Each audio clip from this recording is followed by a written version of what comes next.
Selamat pagi, Romo, teman-teman, dan penonton yang menonton video ini. Pada kali ini saya Gregoris Petra Tanjung Neranggoro, mahasiswa pendidikan mata kuliah pendidikan agama Katolik, akan melakukan dialog antar agama dengan teman saya, Nando, yang merupakan seorang Muslim.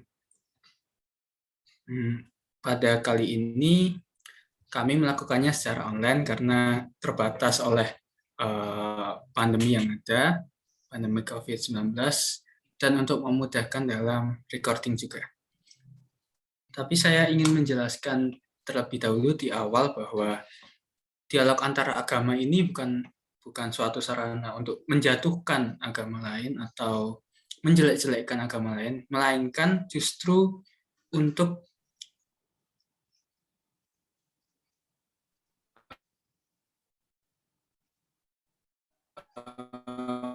melakukan komunikasi sehingga kami masing-masing. Jadi kita mulai aja tuh dialognya. Pertama-tama aku pengen tahu sebenarnya apa sih ajaran agama yang paling membuat kamu tertarik dengan Muslim sampai saat ini? Soalnya kita kan udah dewasa dan kita tahu banyak agama, banyak kepercayaan dan lain-lain. Nah, apa sih ajaran dalam Islam yang membuatmu apa ya? Oh, ini aku harus harus mengimani agama ini gitu. Jadi kalau ajaran dalam Islam yang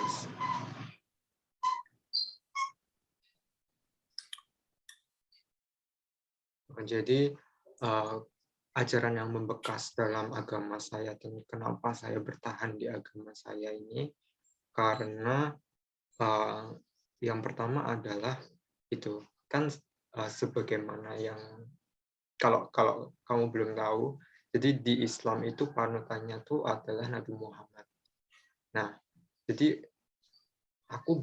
saya bisa bertahan di di agama Islam ini karena tauladan dari Nabi Muhammad. Nabi Muhammad itu kan menyontohkan banyak sikap baik. Seperti contohnya ini ketika dia dilempar batu atau dilempar kotoran sama musuhnya, tapi Nabi Muhammad ini benar-benar nggak balas dan nggak marah juga. Jadi itu, dan beliau sangat sabar sekali dan masih banyak sifat baik yang lainnya yang bisa saya tauladani dari beliau, dan itulah salah satu yang membuat Islam membekas di hati saya seperti itu. Oh iya sih, memang panutan utama dalam Islam kan ya Nabi Muhammad ya. Kalau di tempatku itu di Katolik itu panutannya ya Yesus Kristus. Kita berusaha melakukan semirip mungkin dengan pribadi Yesus gitu. Sama aku pengen tanya tuh kalian kan kalau umat Islam, kalau di tempatku tuh ada juga puasa gitu ya. Tapi puasa di tempatku itu di Katolik itu nggak seketat di Muslim gitu. Iya. Puasa itu cuma waktu Prapaskah, ya sama sih bulannya. Kalau kalian bulan Ramadan, kalau aku bulan Prapaskah gitu ya. Dan itu wajibnya itu cuma 2 hari. Cuma kalau sejauh yang aku pahami selama ini ya, cuma 2 hari, itu hari Rabu Abu sama Jumat Agung. Dan lainnya di Jumat berikutnya itu cuma pantang aja. Nah, kalau kalian tuh mulai puasa itu wajib umur berapa sih? Sebenarnya kalau puasa wajib itu ketika kita dah akil balik. Akil balik itu ketika kita dah pubertas. Nah itu puasa menjadi hal yang wajib. Bukan cuma puasa doang sih, seperti kayak sholat, terus habis itu ya kayak gitu, jadi hal yang wajib ketika kita sudah akhir balik atau pubertas kayak gitu. Oh berarti waktu akil balik ya? Iya, kuncinya cuman. Oh, tapi kuat-kuat loh. Maksudnya apa iya. yang Soalnya Muslim tuh? emang dari kecil, jadi tuh kita udah Oh, dibiasain dari kecil gitu. Jadi misal dari TK gitu ya, kita udah mm, diajarin puasa tapi cuma setengah hari. Terus habis itu nanti lama-lama kayak ditambah sampai sore gitu. Nanti langsung oh, nggak bisa sehari full gitu. oh iya, kuat-kuat sih sampai ya sebenarnya tuh aman gitu loh. Maksudnya kalau dulu ya kita ya, aku minum di depan orang Muslim yang lagi puasa kayaknya ya biasa aja gitu. Pas sekolah dulu emang kuat-kuat sih. Oke, terus aku pengen tanya, kita kan lagi melakukan dialog antar agama ya. Nah, menurutmu pandanganmu tentang dialog antar agama itu gimana sih? Sebenarnya tuh aku adalah orang yang suka dengan dialog antar agama. Karena dengan dialog antar agama sendiri ini, kita bisa tahu nih sudut pandang dari masing-masing agama. Jadi Hmm. kayak kita bisa lebih saling mengerti, lebih saling menghargai dan menghormati. Dan di situ nanti muncul toleransi juga kan. Kayak gitu. Iya sih. Soalnya beberapa konflik antar agama itu sebenarnya apa ya kayak karena kurang Iya, kurang komunikasi aja sih. Jadi apa ya mereka melihat dari sudut pandang mereka sendiri gitu. Jadi nggak nggak apa ya nggak timbal balik nggak iya. punya feedback dari apa agama lain gitu. Terus eh, belakangan ini tuh bukan belakangan ini ya dari dulu itu muncul apa gerakan-gerakan radikal. Gerakan radikal itu nggak nggak hanya teroris yang ngebom-ngebom ya.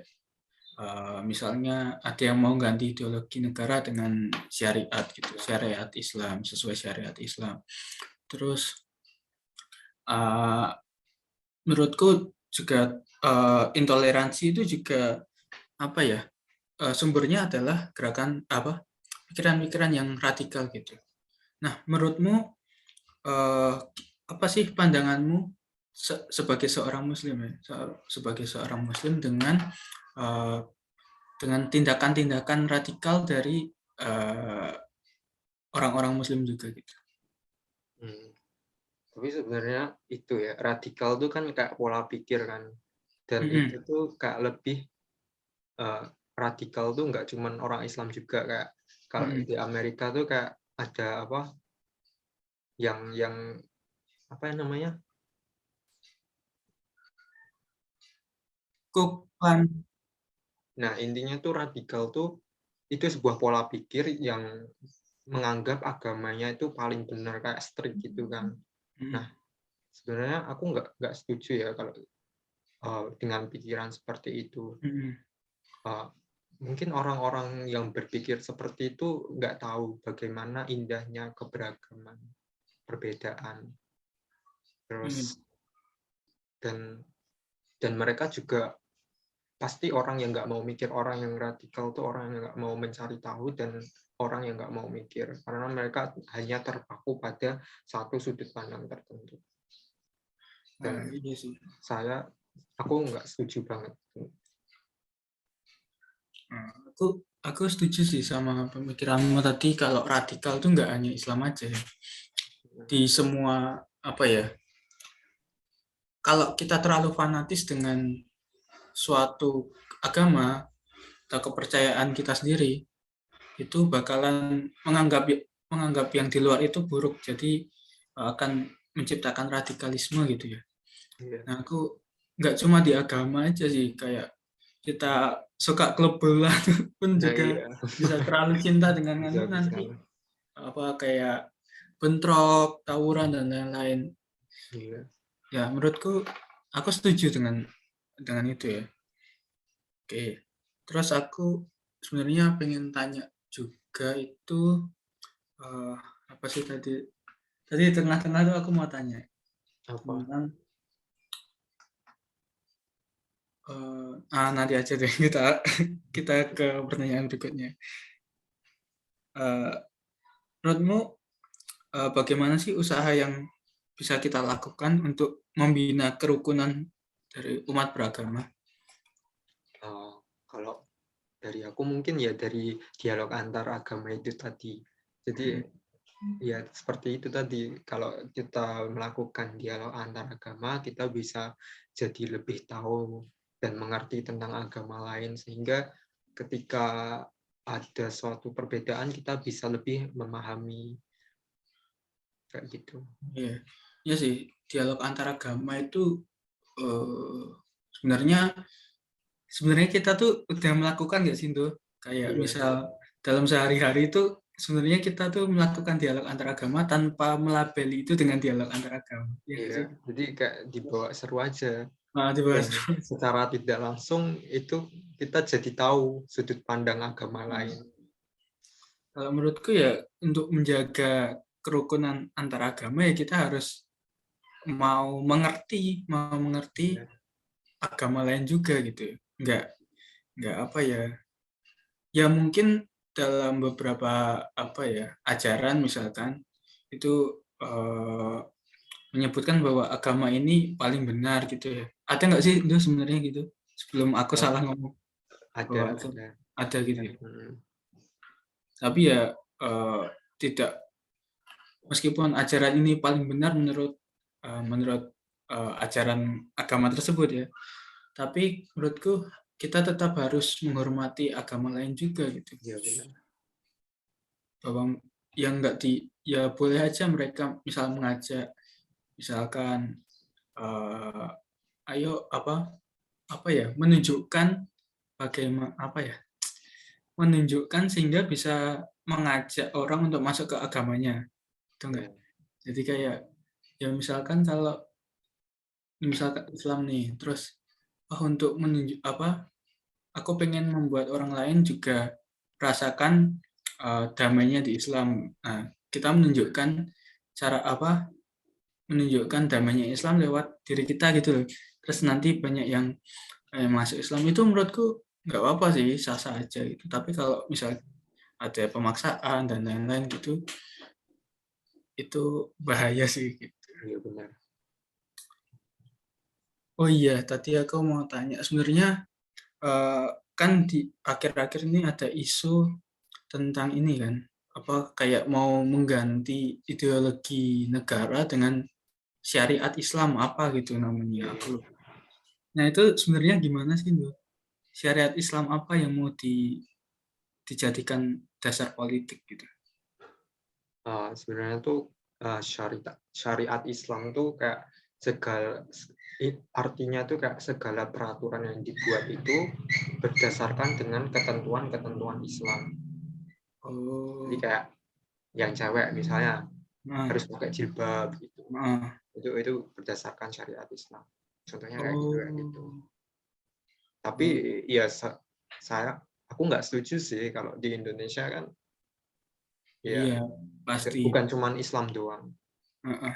Soalnya Indonesia kan udah fix Pancasila gitu. Ya, Nah, kalau mau diganti bukan Pancasila ya udah bukan Indonesia ya lagi. benar. Harus harus nyiptain negara baru lagi gitu. Oke. Eh, menurutku itu sih. Kita kesimpulannya tadi kita untuk menjaga hubungan baik antar agama ya kita harus pertama dialog antar agama ini sama yang kedua tadi kita mau untuk apa ya mengerti agama lain gitu ya. Sama aku masih penasaran sih tuh Apa? apa apa kemarin kan eh, kemarin tuh rame apa ya bukan rame sih kemarin tuh di TV kan aku lihat ada eh, pengecekan hilal aku nggak tahu penyebutannya apa yang benar tapi kayak pengecekan hilal gitu mau Ya. mulai puasa nah itu ternyata itu setelah pengecekan hilal dan ditetapkan bahwa hari H misalnya, hari H itu puasa, ternyata ada sebagian umat lain yang dia udah mulai puasa duluan gitu. Hmm. Nah itu gimana sih kok bisa beda beda waktu puasanya padahal dalam ajaran yang sama gitu. Jadi itu kalau di Indonesia sendiri Islam tuh kayak ada 2 golongan besar, Muhammadiyah sama NU, Nahdlatul Ulama. Nah, Oh. dari 2 golongan besar ini tuh cara penentuan awal bulan Ramadannya itu beda. Jadi penentuan hilal. Hilal kan artinya sendiri kayak bulan muda gitu kan. Nah, cara penentuannya tuh beda.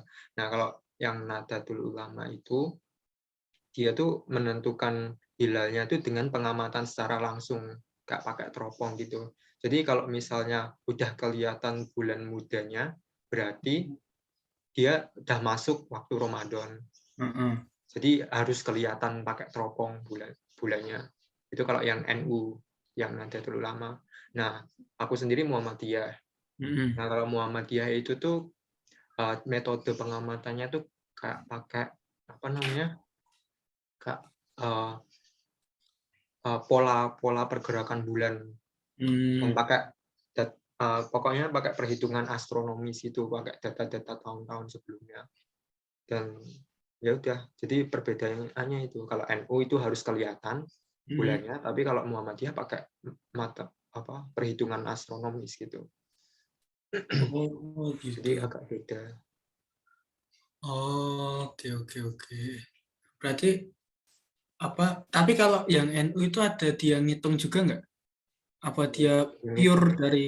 pure, kalau setahu aku sih kayak harus benar-benar pengamatan langsung. Kan biasanya di TV itu kayak ada live pengamatan pakai teropong ini. Nah, itu harus benar-benar kelihatan kalau yang NU.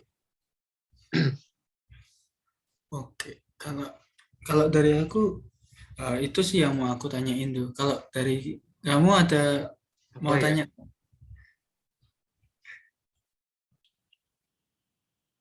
Oke, jadi aku pernah dapat kutipan gitu kan di internet. Tes. Masuk. Oke. Jadi aku mau tanya sesuatu. Jadi aku pernah menemukan suatu kutipan di internet sih. Kayak Yesus berdoa kepada Allah. Nah, pertanyaanku adalah kalau Yesus berdoa kepada Allah, jadi yang Tuhan itu Yesus atau Allah? Jadi hubungannya tuh apa tuh loh? Nah, itu yang aku masih kayak bingung. Ya kalau di Katolik itu sebutan Allah itu diganti ya jadi Bapa. Kalau di Alkitab itu Bapa. Jadi gini, Katolik itu punya imannya itu namanya Tritunggal Maha Kudus. Jadi Tritunggal Maha Kudus itu ada Bapa, Putra, dan Roh Kudus. Putra itu adalah Yesus itu sendiri. Nah, ini sebenarnya sesuatu yang bahkan apa ya, bagi penganut agama Katolik yang dah lama pun susah untuk menjelaskannya gitu. Ini sebuah yang sesuatu yang menurut gue bisa diimani tapi susah untuk dijelaskan. Bisa diimani tapi kalau aku sendiri uh, selama ini aku mengimaninya gini. Jadi Yesus itu adalah sabda Allah yang menjadi manusia. Sabda Allah yang menjadi manusia. Jadi setiap setiap hal yang dilakukan oleh Yesus itu adalah kehendak Allah itu sendiri. Jadi setiap hal yang dilakukan Yesus adalah Allah. Jadi Yesus itu adalah Allah itu sendiri. Karena setiap hal yang dia lakukan setiap kata yang dia keluarkan adalah kehendak dari Allah. Makanya dia menurutku adalah Allah itu sendiri. Dan Roh Kudus itu adalah Roh Allah. Jadi kalau dia Roh Allah, maka dia sebenarnya adalah Allah sendiri. Jadi menurutku Bapa, Putra, dan Roh Kudus itu adalah satu kesatuan yang utuh. Gitu. Hanya saja yang berbeda adalah bukan suatu pribadi yang berbeda ya. Apa ya menyebutnya? Suatu apa ya, susah juga. Jadi ya itu tadi uh, Bapa yang Bapa, terus sabda Allah sabda Allah itu, sabda Bapa itu menjadi manusia itu jadi Yesus, dan roh Allah itu, roh Bapa itu menjadi Roh Kudus. Nah, itu jadi satu kesatuan yang utuh. Makanya sebenarnya adalah suatu paradoks yang sebenarnya apa ya, susah dijelaskan tapi bisa untuk diimani. Jadi tiga tapi satu, Tritunggal Maha Kudus. Itu sih menurutku. Jadi Sampai intinya sekarang jujur aku masih apa ya, mencari, menggali untuk bisa menjelaskan. Kalau mengimani itu bisa, tapi kalau menjelaskan itu sesuatu yang lain. Itu sih. jadi intinya balik ke iman itu tadi ya. Iya, balik ke iman. Sebenarnya kalau kita apa ya, kita kupas lebih dalam, sebenarnya kalau di agama-agama itu kayak ada yang kurang match gitu, kurang apa ya, kurang match untuk dijelaskan dengan akal gitu. Tapi uh, dengan iman semuanya apa ya, semuanya masuk gitu. Dengan iman, tapi dengan akal itu kadang ya nggak match. Kayak sebenarnya aku juga mau tanya, kayak di Islam itu uh,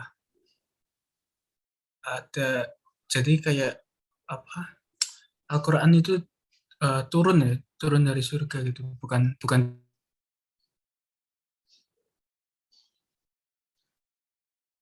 dibuat manusia gitu. Kalau aku sebagai nggak percaya aja gitu, padahal kan itu uh, menurutku ya itu adalah Sorry tulisan Kak, tadi putus-putus tempatnya. manusia. Oh, sorry, sorry. Sampai mana tadi itu? Tadi Kak sampai Al-Quran turun dari surga terus apa lagi? Nah itu kayak kalau aku dari luar Islam ya, jadi kok bisa gitu, apa kitab turun dari surga, gimana turunnya gitu kan, agak ya apa ya, susah dijelaskan dengan logika gitu. Tapi dengan iman, mungkin orang Islam ya pasti percaya gitu, dengan iman itu, dengan iman yang mereka miliki. Nah, kamu gimana tuh, kayak kalau apa itu tadi, Kalau nusul nusulul Quran gitu di agama. kalau itu jadi itu uh, proses turunnya Al-Quran tuh bukan dari surga, bukan Oh, bukan bentuknya bukan dari kitab berbentuk kitab langsung gitu. Tapi mm, itu dia tuh Al-Quran tuh ada awal mulanya tuh kayak firman dari mm, Allah. Nah, itu disampaikan kepada Nabi Muhammad terus tapi melalui malaikat Jibril. Nah, jadi perantara dari Allah sama Nabi Muhammad itu malaikat Jibril.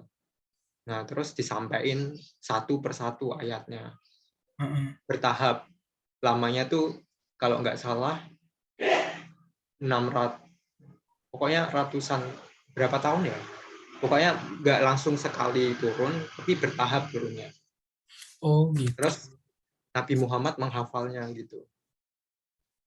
Jadi proses turunnya kitab Al-Quran kayak gitu. Oh gitu lah maksudnya. Oh iya. Ya ini fungsinya dialog antar agama. Ya, akhirnya nemu nemu fungsi fungsi dialog antar agama. Masuk akal sih.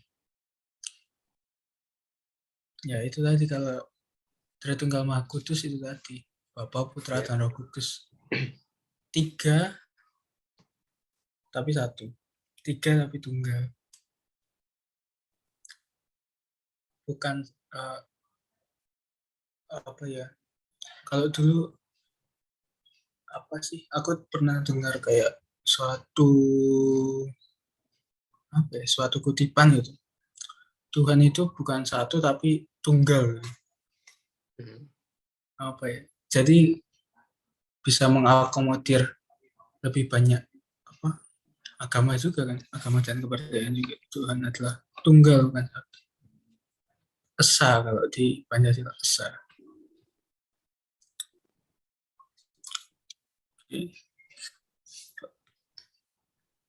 Dia mau tanya lagi nggak tuh? Apa ya? Oh, aku masih punya satu pertanyaan lagi sih.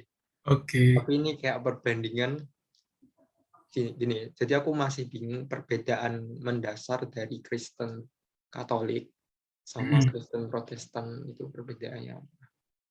Oke. Tapi aku boleh pindah ini dulu ya. pindah tempat dulu. Oke, kita pindah tempat lagi. Jadi kamu tanya ini ya tentang perbedaan Kristen Katolik dan Kristen Protestan. Jadi perbedaannya itu dimulai dari masa kelam gereja. Jadi dulu gereja itu sempat mengalami masa kelam gitu. Jadi banyak banyak yang melenceng gitu, kelakuan umat gereja itu melenceng dari yang seharusnya. Bahkan para uskup, paus dan petinggi-petinggi agama waktu itu juga melenceng. Dan kalau kamu baca itu, itu ngeri, ada yang kayak dulu tuh ada kayak surat penghapusan dosa gitu, semacam kalau kamu diberi surat itu berarti dosamu terhapus gitu. Itu kan padahal ya kan nggak gitu kan. Jadi mereka bayar untuk dapat surat itu, tapi ya itu. Terus romo-romo itu juga pada menimbun kekayaan juga. Pokoknya ada masa kelam gereja di situ. Nah, terus untuk memperbaiki gereja itu ada yang besar itu ada dua kelompok yang ingin memperbaiki gereja dari dalam dan memperbaiki gereja dari luar dengan membentuk sesuatu yang baru gitu. Nah, yang memperbaiki gereja dari dalam itu namanya Kristen Katolik. Kalau yang memperbaiki gereja dari luar itu namanya Kristen Protestan. Makanya namanya Protestan kan, karena dia kayak memprotes gitu. Dia keluar terus memperbaiki gereja dari luar. Itu sih dulu diprakarsai oleh. Maksudnya memperbaiki gereja dari dalam tuh kayak gimana, dari luar kayak gimana?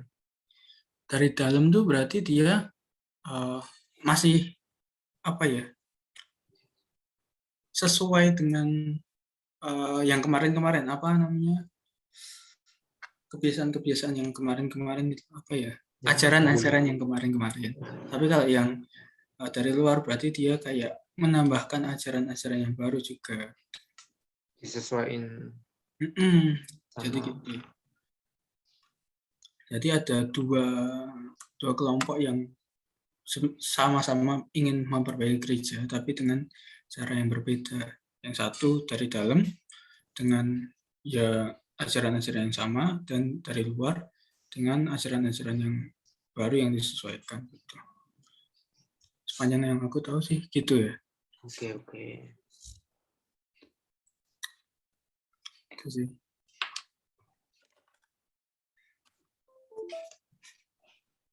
Oke, kayaknya cukup ya ini ya. Ya, cukup.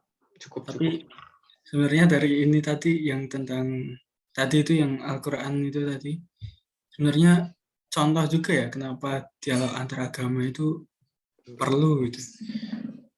Iya. Ya ini luar biasanya kita langsung memberikan contoh. Iya. Yaitu tadi teman-teman Romo dan penonton sekalian, sekian dialog antar agama dari kami. Kurang lebihnya mohon maaf. Terima kasih.